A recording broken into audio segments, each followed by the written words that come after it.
Hi there, seventh graders. This is Religion, Chapter 24, Matrimony and Holy Orders. This is part 1. I will be reading and elaborating from page 149 to the very beginning of page 151. So we've learned what it means to be a courageous witness and members of the church, this community of love. In this chapter, we're going to be learning about the various calls that God may be calling us to, these different vocations or ways of life. Vocation comes from the Latin word vocare, which means call. What do I do? The activities of your everyday life are a part of God's plan for you at this time. Your life is like a puzzle, but God will help you put all of the pieces together. He calls you through the ordinary events of your life to become like His Son, Jesus. God calls you to a particular vocation in life and is preparing you for it now. Your life call. You and every Christian have received one universal call from God at baptism, and we can find this in 1 Thessalonians. It's a call to holiness. Every single one of us is called to be holy. Not just saints. Me, you, everyone is called to be holy.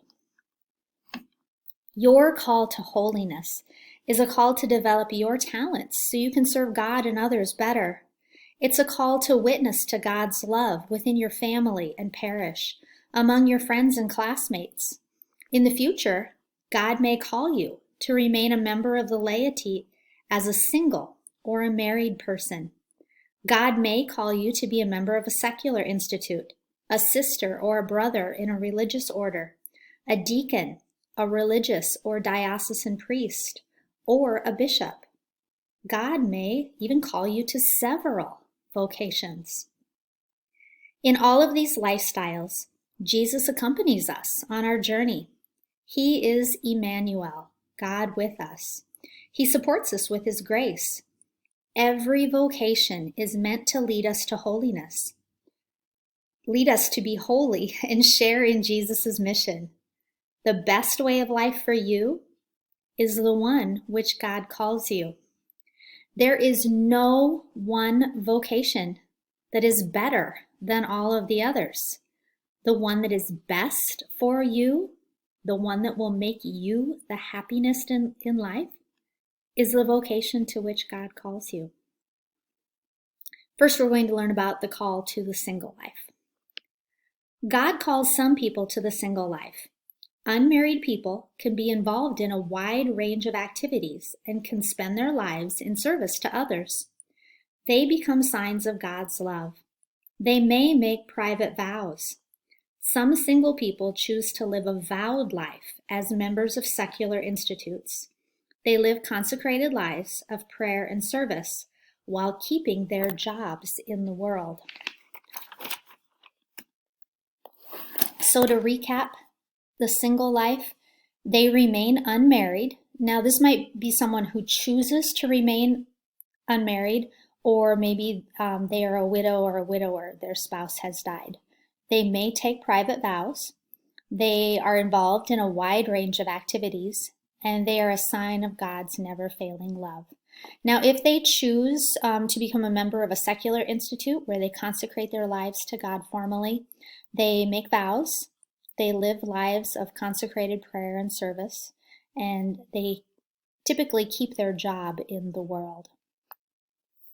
On page 150, we read about the call that you probably know the most about. It's the call to married life. I can't say you know a lot about married life, but you are the fruit of married life. I should say this is the one you're most familiar with. Call to married life.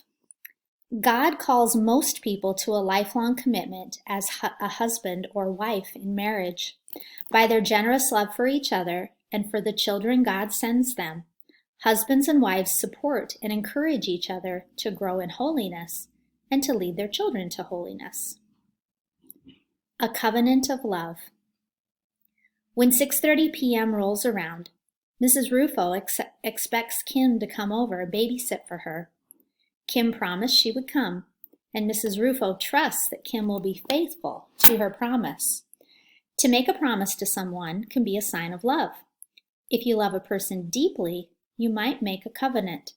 A covenant is a binding and solemn promise, a vow. On their wedding day, Catholic couples make a covenant of love before each other, with each other before God. Jesus raised the natural reality of marriage to the level of a sacrament, the sacrament of matrimony. The Church celebrates marriage as something holy. The priest represents Jesus as he witnesses the couple's vows in the presence of the believing community. The man and the woman act as ministers of the sacrament to each other. They bestow and receive the sacrament in the essential part of the ceremony, the exchange of vows. These vows bind them in a lifelong partnership. In the following version of the marriage vows, Robert and Anne make these promises to each other, and I'm going to read Anne's part of what she would say to Robert. I, Anne, take you, Robert, to be my husband. I promise to be true to you in good times and in bad, in sickness and in health. I will love you and honor you all the days of my life. Covenant fidelity. The love of Robert and Anne is a sign of Jesus' love for and union with the Church. Through the sacrament of matrimony, Jesus enables married couples to remain faithful in their wedding promises. Their faithfulness or fidelity is symbolized by the rings they give each other. Christian marriage is founded on the sacredness of human life and the family. Children are the supreme gift God offers married people, a sign of their love. And they have some questions down here at the bottom of the page.